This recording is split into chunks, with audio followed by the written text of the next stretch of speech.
Well, South Sudan will be high on the agenda when the Obama administration hosts its summit of African leaders next month in Washington. VOA Scott Stearns joins us now from the State Department, where reporters were briefed today on the upcoming talks. Welcome, Scott. Thank you, Vincent. Assistant Secretary of State for African Affairs Linda Thomas-Greenfield said today that while it should be a day of celebration in South Sudan, she's calling on the warring factions there to abide by the terms of the ceasefire they signed, saying it's not simply enough to sign the ceasefire, that fighting had continued even before the ink was dry on that deal.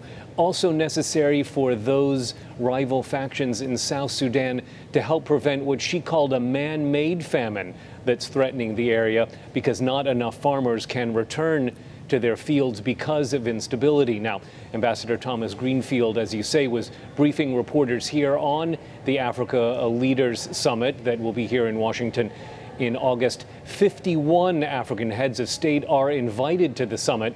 That's excluding the presidents of Sudan, Eritrea, and Zimbabwe. The news there, however, is that the new president of Egypt, the former General al-Sisi, will be invited to the summit as Egypt's membership in the African Union has been restored.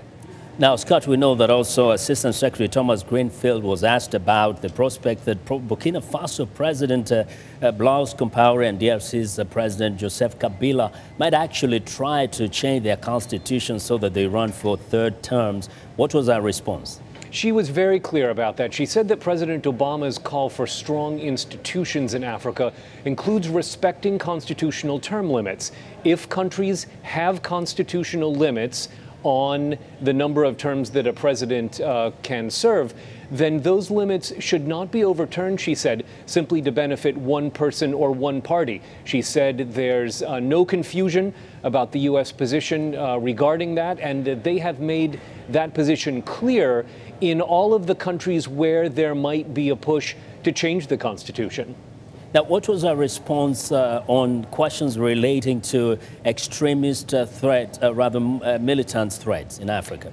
Yes, she said that that will certainly be one of the big issues at this African Leadership Summit, that there would be a session on peace and security to try to better coordinate dealing with extremist threats from the al-Qaeda-linked groups, both al-Shabaab and al-Qaeda in the Islamic Maghreb, as well as the Nigerian militant group Boko Haram. Now, as you know, U.S. officials are in Nigeria to help in the hunt for some of the young women who've been kidnapped by Boko Haram. Ambassador Thomas-Greenfield said that that's a fight that continues. The U.S. officials on the ground are there to try to help reintegrate these young women to society when they're recovered, and to pursue those members of Boko Haram responsible.